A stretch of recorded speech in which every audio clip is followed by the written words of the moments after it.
Di dalam nama Tuhan kami Yesus Kristus Tuhan kami hidup. Kami dengar roh. Haleluya.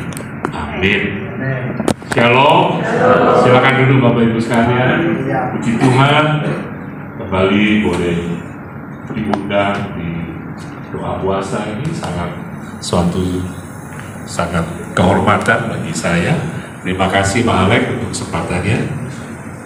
Dan terima kasih untuk teman-teman yang ada. Firman Tuhan saya ambil kemarin saya khotbahkan, nggak tahu ada Ibu Nia di sini, tapi saya percaya firman Tuhan itu hidup, ya. Mengalahkan monster pribadi. Ada captionnya mungkin.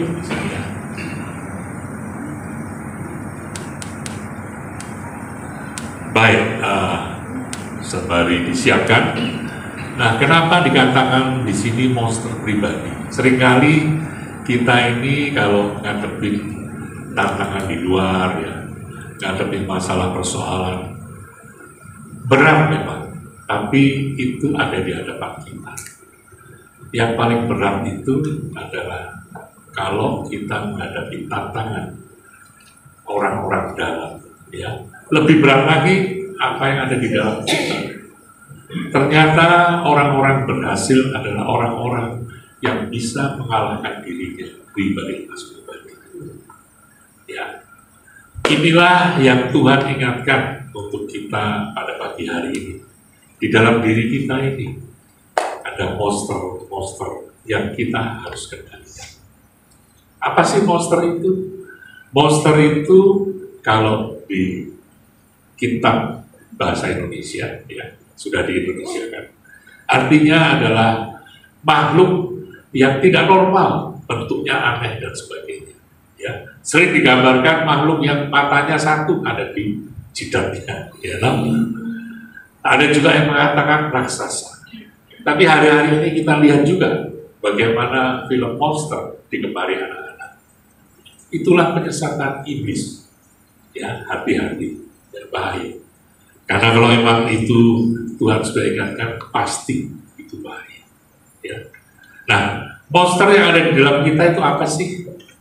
Nah, kitab Yakobus 3 ayat 1 sampai 12, ya, nanti khususnya kitab Yakobus 3 ayat 8 mengatakan demikian. Tetapi tidak seorang pun yang berkuasa menjinakkan lidah. Ia adalah sesuatu yang buas, yang tak terkuasai, dan penuh racun yang mematikan. Jadi lidah kita itu buas. Inilah monster hidup kita. Bahkan Tuhan ingatkan kalau kita bisa menguasai lidah kita, sesungguhnya kita sudah bisa menguasai tubuh kita. Ya. Sebab kita semua bersalah dalam banyak hal. Barang siapa tidak bersalah dalam perkataannya, ia adalah orang sempurna yang dapat juga mengendalikan seluruh tubuh.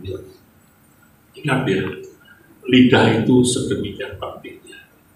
Bahkan firman Tuhan mengatakan, lidah ini juga menyatakan bisa menyebabkan hidup mati.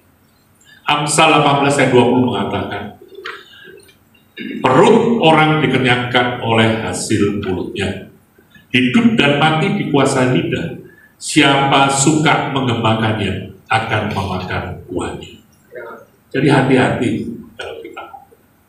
Omongan kita itu seperti monster. Tapi seringkali orang mengatakan, aku cuma bercanda sih, maksudku nggak ada. Tapi tidak tahunya firman Tuhan mengingatkan. Firman Tuhan itu adalah firman yang lengkap untuk hidup kita. Amsal 26 ayat 18 ayat 19 mengatakan, seperti orang gila menembakkan panah api, panah dan maut. Demikianlah orang yang memperdaya sesamanya dan berkata, aku hanya bersenda gurau. Jadi Bapak Ibu hati-hati. Kalau senda gurau orang dunia mengatakan jangan kelewatan. Tapi di sini dikatakan kamu jadi orang gila. Jangan ngomong sembarangan. Bahkan kalau Bapak Ibu ingat ya, seringkali orang mengatakan, ini orang ngomong kasar, tapi hatinya baik. Bahkan kadang menyebut dirinya, saya ini memang ngomongnya kasar, memang saya bawaan begini. Saya orang luar Pulau Jawa, orang Jawa itu kan halus-halus. Apalagi saya orang Jogja. Kalau diinjek aja ngomongnya permisi ya, kamu injek saya, injek sebelah mana, injek sebelah kanan. Kalau orang Sumatera kan nggak bisa, Pak Onel masih nggak bisa kan, injek aduh matamu dan sebagainya. Tapi firman Tuhan mengingatkan perkataan-perkataan yang kasar, perkataan-perkataan yang sia-sia, sesungguhnya itu meluap dari hati. Orang akan dinilai dari perkataannya, ya. Ucapan yang meluap dari hati, ya. Lukas 6 ayat 45 mengatakan demikian. Orang yang baik mengeluarkan barang yang baik dari perbendaharaan hatinya. Yang baik dan orang yang jahat mengeluarkan barang yang jahat dari perbendaharaannya yang jahat. Karena yang diucapkan mulutnya meluap dari hatinya. Jadi Bapak Ibu ingat ya, kalau ada orang-orang yang suka ngomong kasar, lebih baik kau ingat. Atau kau ingatkanlah sebagai teman. Tapi seringkali orang kalau diingatkan marah dia. Saya ngomong gitu aja kamu sok. Kita dianggap orang yang aneh. Tapi percayalah, kalau engkau sudah sampai tingkat dianggap orang yang aneh, itu berarti engkau takut akan Tuhan. Orang takut Tuhan ini kadang aneh. Kalau doa puasa aja lagi libur, orang bilang aneh. Kenapa mereka mau doa puasa? Nyiksa diri, gitu. Apalagi kalau Pak Onel, teman-temannya, Pak Onel saya kenal seorang pimpinan di Pertamina, ya. Bahkan istri Pak Bin Sarit saya tanya, Pak Onel itu apa sih? Oh itu bos saya nih. Ini ngomongnya Bu Yuni loh Pak, saya nggak melebih-lebihkan. Tapi saya bersyukur Pak Onel secara konsisten doa puasa ini. Kita perlu, ya, kita merendahkan diri, kita perlu dalam ucapan-ucapan kita hanya meninggikan Tuhan. Baik, kita akan masuk ke dalam kebenaran firman Tuhan yang diambil dalam Yakobus 3 ayat 1 sampai 12. Kita akan membaca secara bergantian ya. Jadi Bapak Ibu secara bergantian akan membacanya. Saya akan membaca ayat mula-mulanya dan selanjutnya Bapak Ibu sekalian. Oke? Yakobus 3 ayat 1 sampai 12. Yakobus 3 ayat 1, saudara-saudaraku, janganlah banyak orang di antara kamu mau menjadi guru, sebab kita tahu bahwa sebagai guru kita akan dihakimi menurut ukuran yang lebih berat. Dua.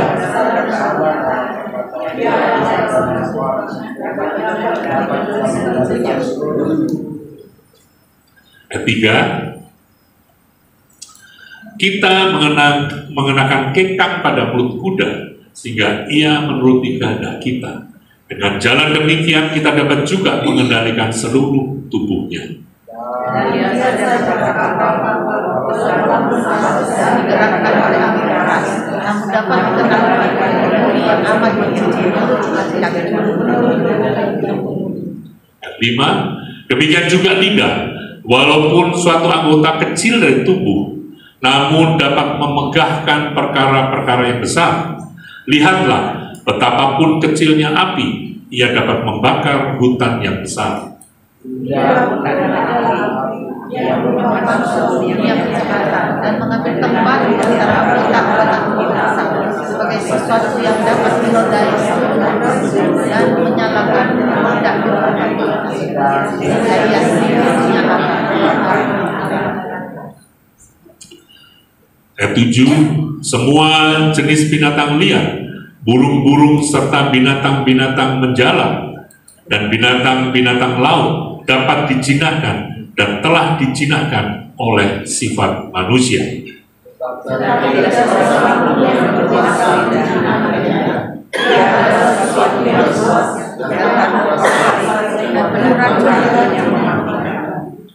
Dengan lidah kita memuji Tuhan Bapa kita, dan dengan lidah kita mengutuk manusia yang diciptakan menurut rupa Allah. Dari mulut yang sakit keluar berkat dan hal ini saudara-saudara tidak boleh demikian. Adakah sumber memancarkan air tawar dan air pahit dari mata air yang sama. Saudara-saudaraku, adakah pohon ara dapat menghasilkan buah zaitun, dan adakah pohon anggur dapat menghasilkan buah ara? Demikianlah rakyat tidak dapat mengeluarkan air tawar. Amin. Diberkatilah kita semua yang telah mengucapkan firman kebenaran ini dengan iman percaya, menyimpan dalam hatinya, melakukan dalam hidupnya hari lepas hari. Tuhan Yesus memberkati. Captionnya sudah bisa keluar?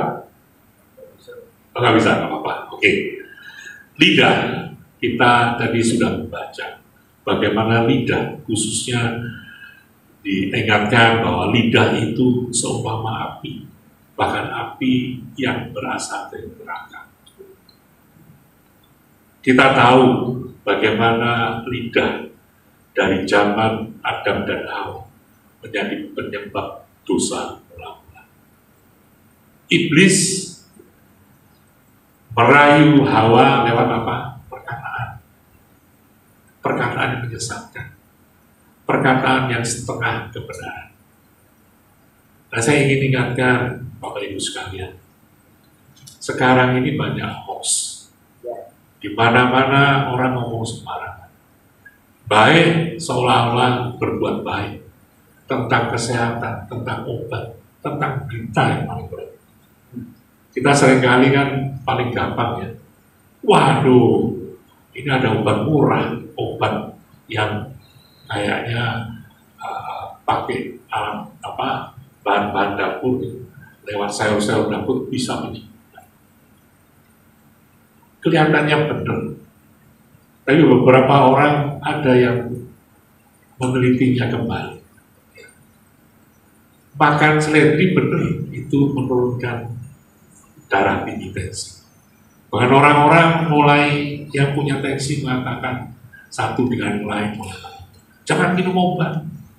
Obat itu racun, lebih baik minum seledri.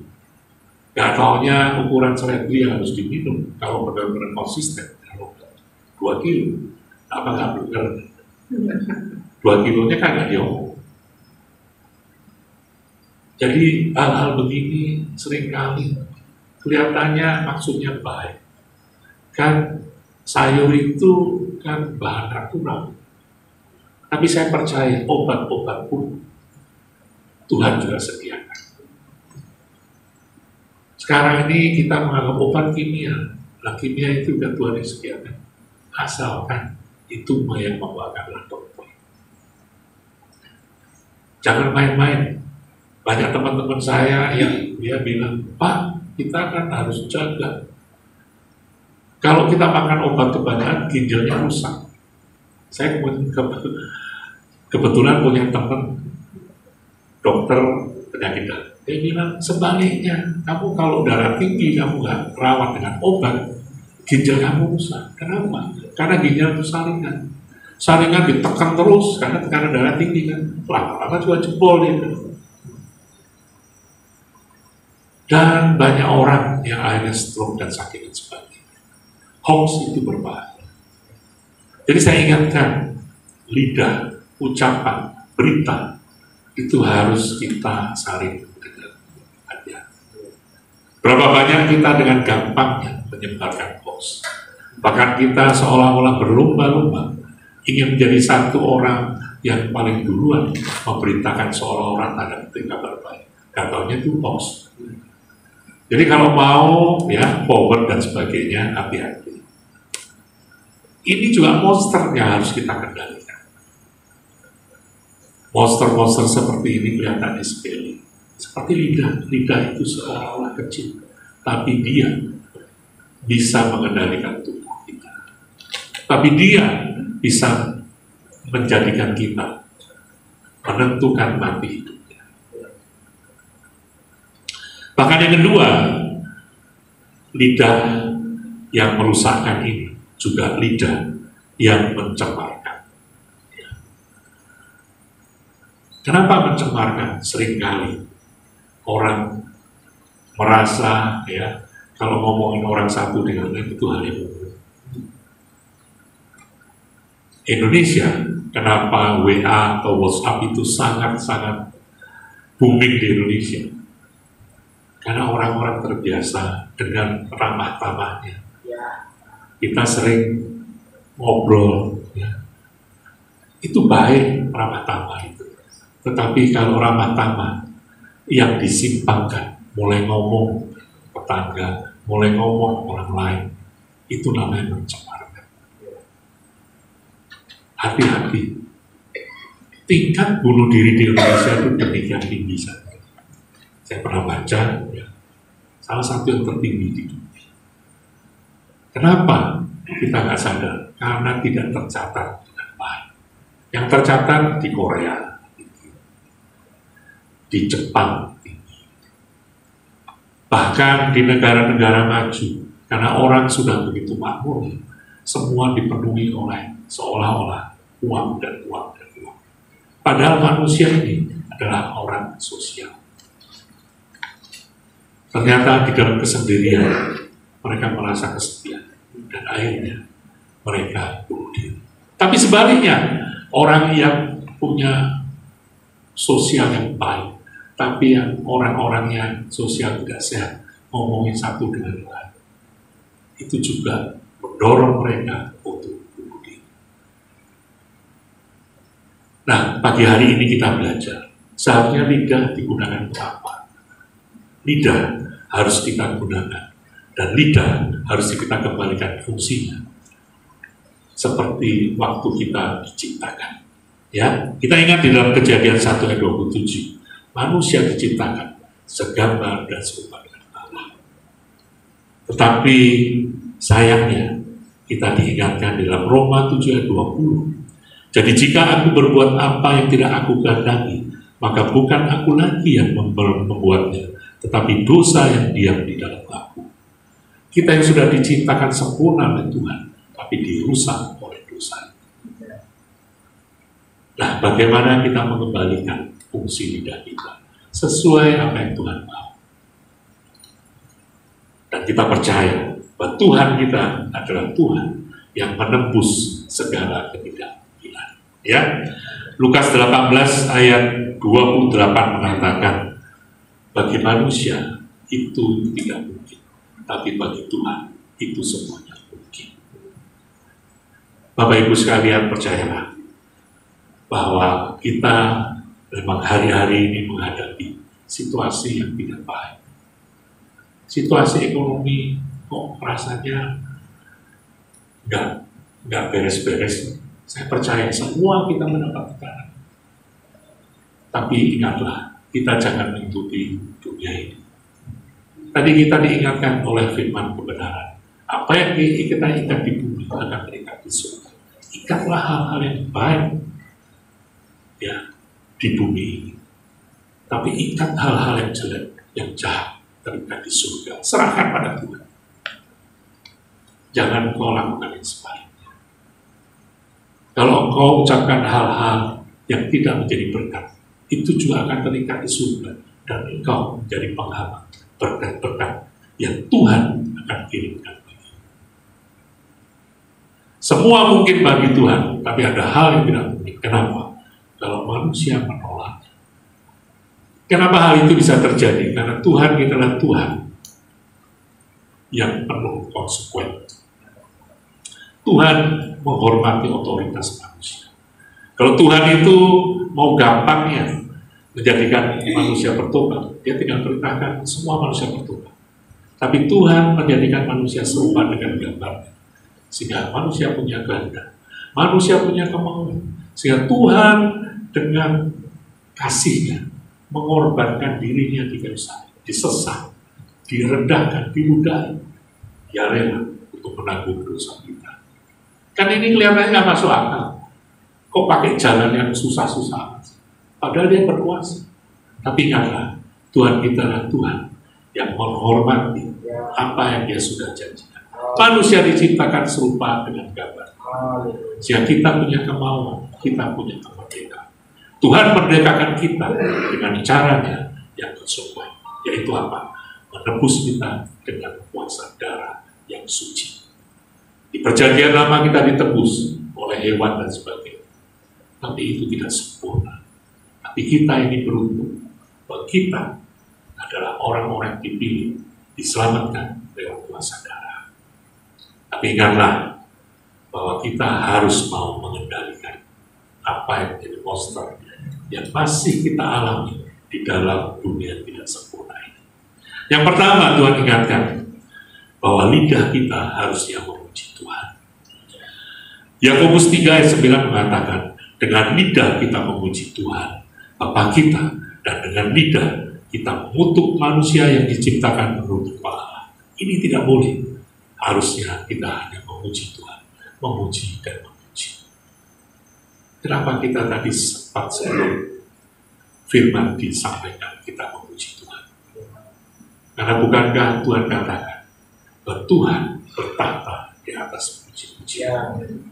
Bapak Ibu sekalian, kalau kau susah, memujilah Tuhan, dengarkan puji-pujian, dan itu akan membangkitkan, itu akan menguatkan.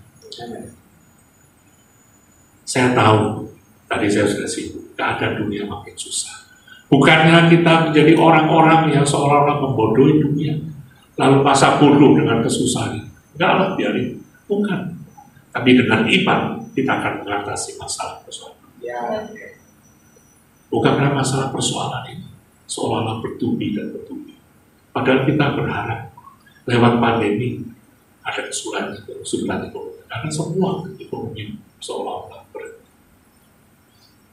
Bahkan kita berharap kalau sudah pandemi, waduh, seperti roda.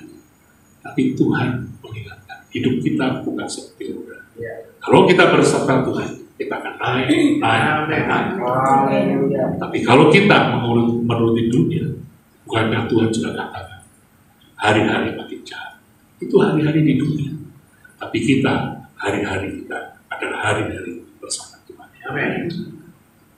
Coba kita lihat, pandemi nggak selesai, ekonomi susah, kita berharap lalu ekonomi mulai ada perang Rusia Ukraina. Tadinya kita harapkan Rusia Ukraina paling setengah tahun aja sudah cukup. Ini bertahun-tahun nggak selesai. Nggak selesai kemarin apa? Perang India Pakistan. Dan mulai berita-berita mengatakan Indonesia akan terdampak. Kenapa? Kita jual sawit banyak sekali. Saya cuma ingatkan Bapak Ibu sekalian, berdoalah untuk keadaan ini, bukan mengikuti berita itu. Karena itulah dunia. Berita yang baik, berita yang laku adalah berita yang membuat kita kuat. Tapi ingatlah, Tuhan ciptakan kita menjadi orang-orang yang tergambar di dalam hidupnya, di dalam tingkah lakunya adalah kabar baik ada di dalam hidupnya. Amin. Pegang itu, maka engkau akan tahu memuji Tuhan akan mengatasi persoalan masalah. Monster ini itu harus kendalikan. Maunya, waduh, ada berita di India dan Pakistan.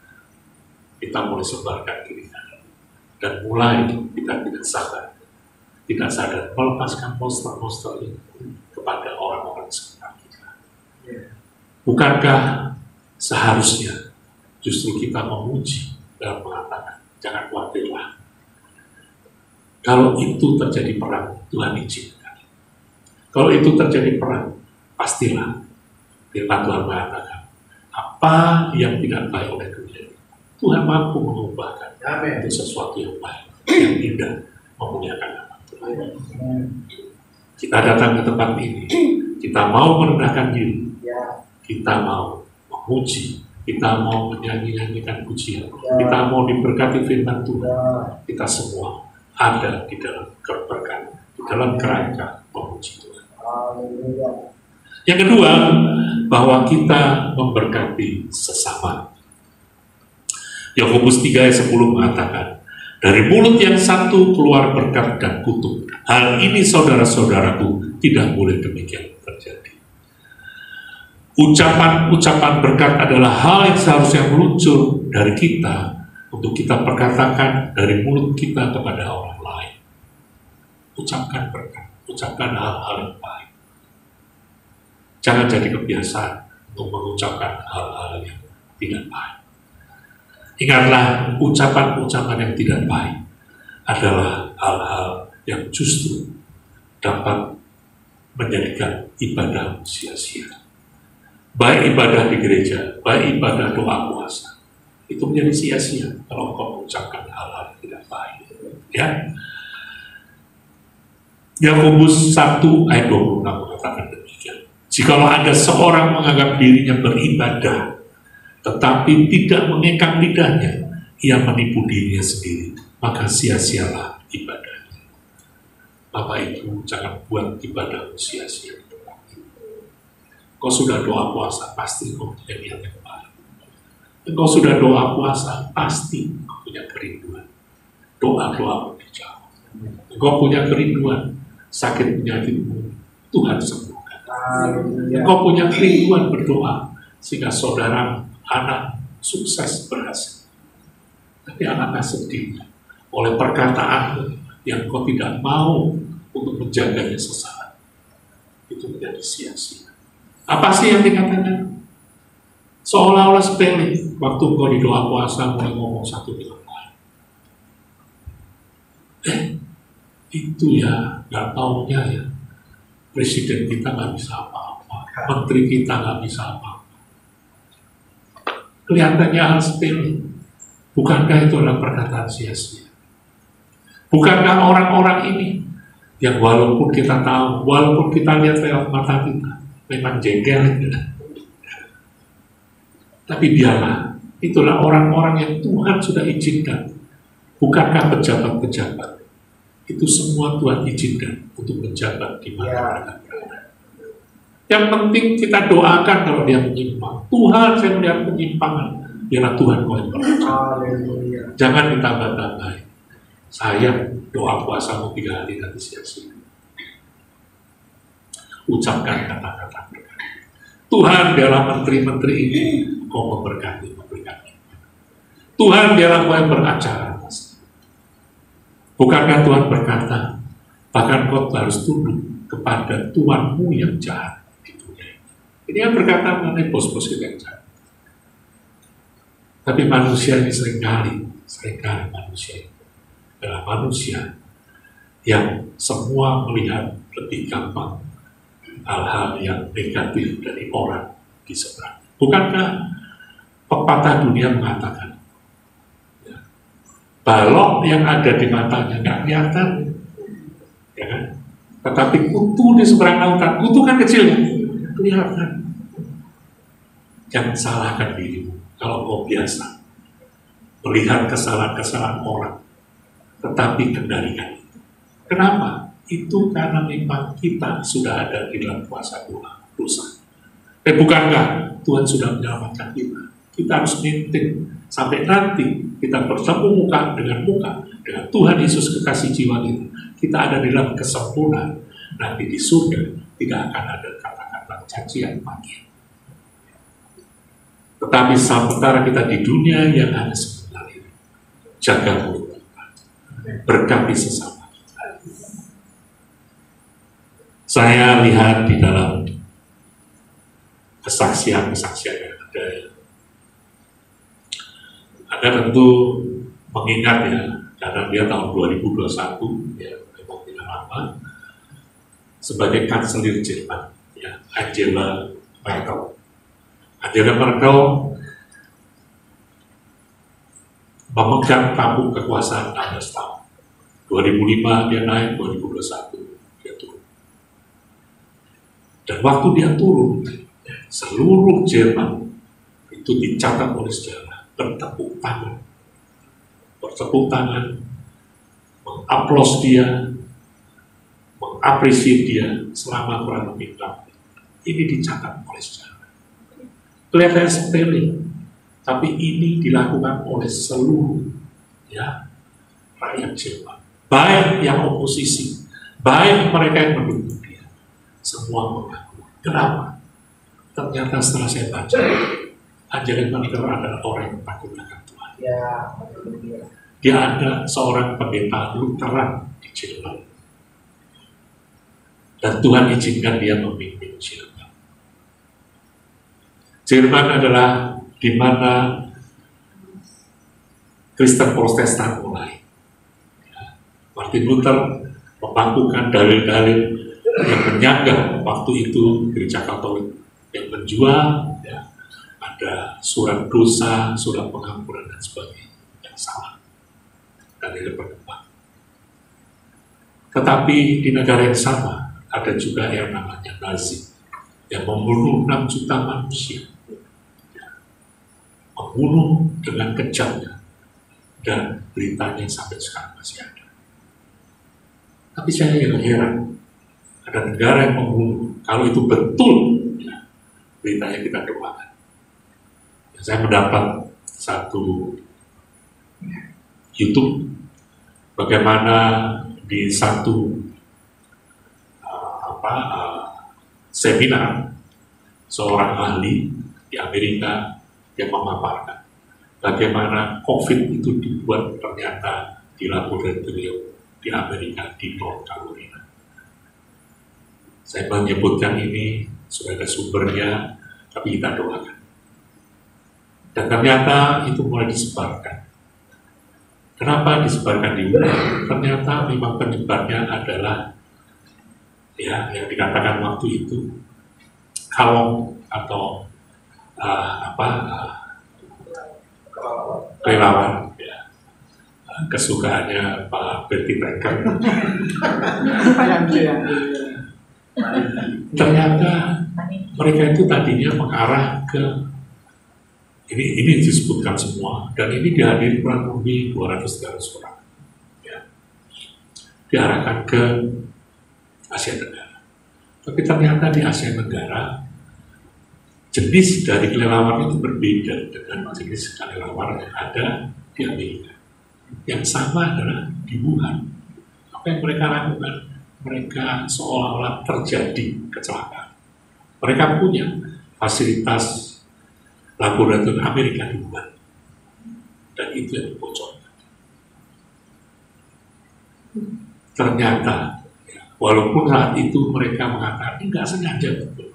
Mereka akan, karena melihat ada kemungkinan flu yang lebih mematikan dan sebagainya, mereka menciptakan, ya, untuk antidotnya, anti atau yang kita vaksin dan sebagainya. Tapi ternyata berakhirlah dengan adanya virus corona ini. Tahu ada yang mati berapa tetangga? 20 juta. Tapi itu kita karang-karang. Saya cuma ingin mengatakan bahwa kita harus mendoakan bahwa banyak negara-negara ini yang melakukan kejahatan dengan cara-cara yang seolah-olah sopan. Inilah yang lidah seringkali lakukan. Nah, kembali kepada Angela Merkel. Kenapa dia ditipu kita? Karena dia membawa Jerman menjadi negara yang maju. Dia adalah orang yang konsisten.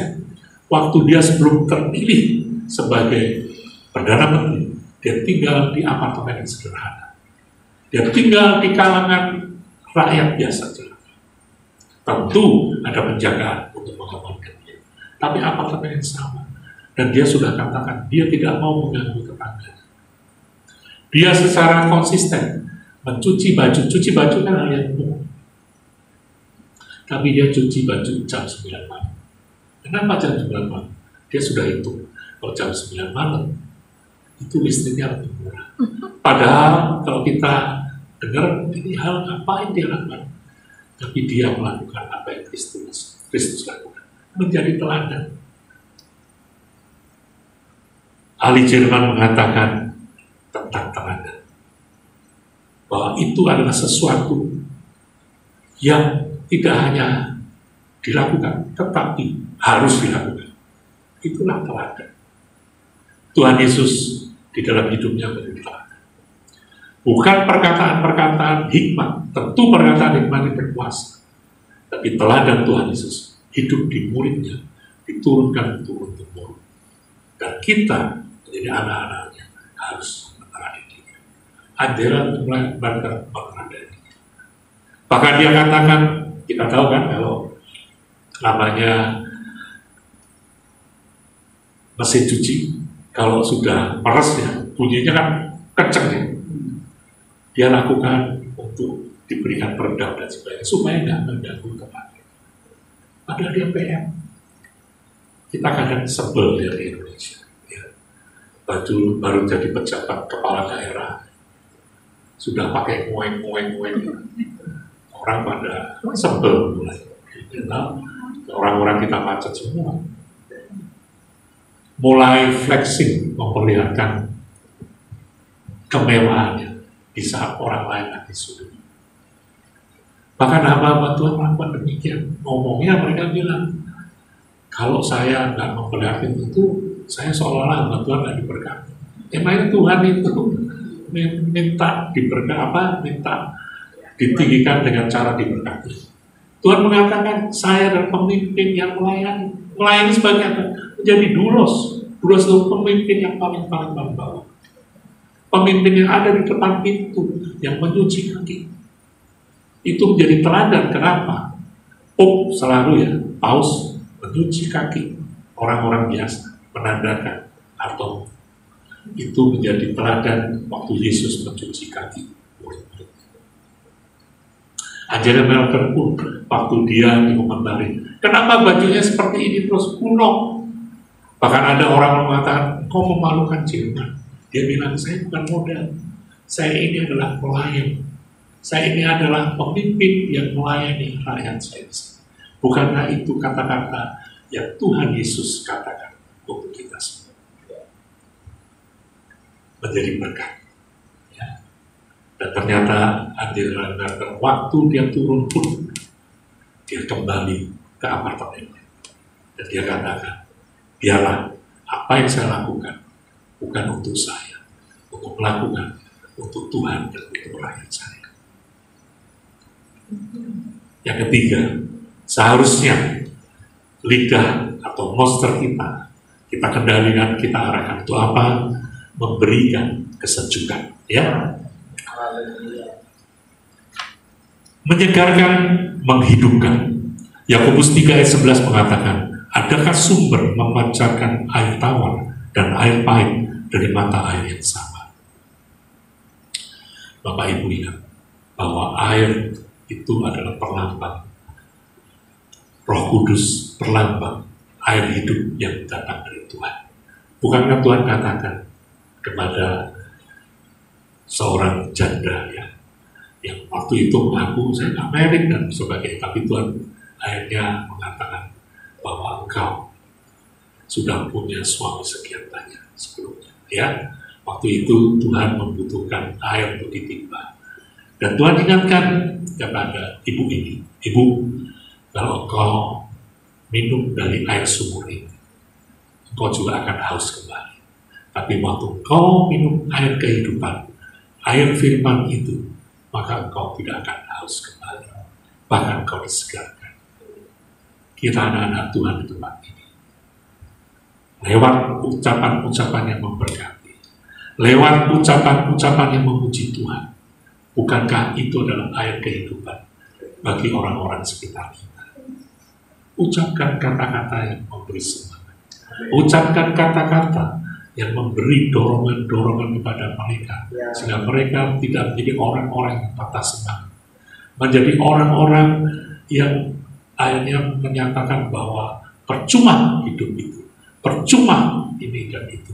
Tetapi mereka akan mengucapkan kata-kata, puji Tuhan, saya punya Tuhan yang luar biasa, saya punya Tuhan yang menyembuhkan, saya punya Tuhan yang melimpahkan berkat untuk saya. Profesor Masaru Emoto, seorang profesor Jepang, dia meneliti air. Ya. Bahkan air ini akhirnya menjadi air-air yang tanpa kita sadar seringkali kita nikmati. Ada air heksagonal, ya tahu, kalau Bapak Ibu tahu. Ada air-air yang dijual di luar, yang air menyehatkan. Itu benar, itu yang salah. Kenapa? Ternyata dia meneliti. Ada dua tempat air. Yang satu diberikan puji-pujian, diberikan lagu-lagu yang memberkati, ya, lagu-lagu dari penyanyi-penyanyi dunia, ya, Pavarotti, dan yang indah-indah. Yang satu diberikan kata-kata yang melemahkan, membenci. Kamu air jelek, kamu air nggak benar. Bahkan diberikan lagu-lagu rock. Jadi ini betul kita betul-betul hati-hati. Lagu-lagu rock itu ternyata memang merusak dan itu tidak baik. Lihat ada kalau orang yang ada di klub dan sebagainya itu seolah-olah kan lagunya lagu koplo katanya. Gitu. Tentu bukan lagu koplo tanda petik yang rohani itu beda. Ya, karena kata-kata yang benar. Koplo itu orang dikasih lagu itu hanya bisa boleh dengerin. Saya punya ada teman kesaksian, tapi ini jangan dicontoh. Ya, jangan sekali-kali. Dia bilang, Pak, saya ini kan punya anak. Kalau saya cerita ke anak, saya nggak ngalamin. Nggak valid loh. Dan dia minum. Waktu itu minum ya, obat yang menyebabkan dia bisa peler dan sebagainya. Dia bilang hanya sekali, saya bilang hati-hati. Ini you sudah memberikan titik yang sebetulnya tidak terkenal. Saya tidak tahu, saya sudah nggak ketemu lebih lama. Kalau kita ingin menasihati, nggak perlu kita mengalami hal-hal seperti itu. Maka saya pernah, ini kesaksian mendengarkan hamba Tuhan, Pak, saya kena hidup itu untuk saya nginjil. Kalau bukan Tuhan yang mengizinkan, jangan coba-coba. Jangan-jangan dia menikmati juga. Hamba Tuhan ini kan pinter ngomong. Hati-hati, ya. Tetapi hari ini biarlah kita mendengarkan satu dengan lain, memberikan semangat, memberikan kasih. Dan saya percaya ibadah Anda tidak akan pernah sia-sia. Nama Tuhan dimuliakan, nama Tuhan diagungkan. Puji Tuhan dalam nama Tuhan Yesus. Mari kita berdoa untuk firman kebenaran. Tuhan, terima kasih untuk firman-Mu boleh ditaburkan di tempat ini. Saya sebagai hamba-Mu hanya mampu sebagian yang firman saya sampaikan. Tapi saya percaya Tuhan, Roh Kudus yang saat ini ada di setiap ibadah dalam doa puasa akan menerjemahkan lebih sempurna dan baik. Firman ini menguatkan, firman ini meneguhkan, firman ini bahkan menyembuhkan, menjadi jawaban setiap kerinduan setiap jemaat. Apa yang kami ikat di dunia ini, apa yang kami ikat di doa puasa ini, akan kami ikat di surga. Dan ikatan-ikatan ini, kalau ikatan itu ada di surga, iblis tidak mampu untuk melepaskannya. Biarlah Tuhan kami memberkati. Berkati Pak Alex sebagai orang yang dibebani untuk rumah puasa 5 tahun tidak melakukan dan setia. Haleluya. Amin. Pak Ornil tempat ini dari mulai dia dipanggil saya berdoa biarlah Pak Ornil setia. Biarlah Tuhan yang melepaskan segala kebutuhannya dalam Tuhan saja. Karena inilah kebenaran firman Tuhan. Kita bukanlah orang-orang yang punya ambisi yang besar. Tapi Tuhan ingatkan, kalau kau punya yang besar, kau harus menjadi pelayan. Kau menjadi orang Tuhan berterima kasih. Berkati setiap penata yang dipakai. Sokri bersihkan pemain dan doa siapapun. Lihat dari pelayan ini supaya berhasil. Khususnya jemaat-jemaat yang sudah hadir, melepaskan waktu-waktu yang dunia saat ini sedang berhidup. Kami tahu berkat berlimpah. Terima kasih dalam nama Tuhan kami Yesus Kristus yang berdiri. Kami berdoa. Haleluya. Amin. Yesus memberkati.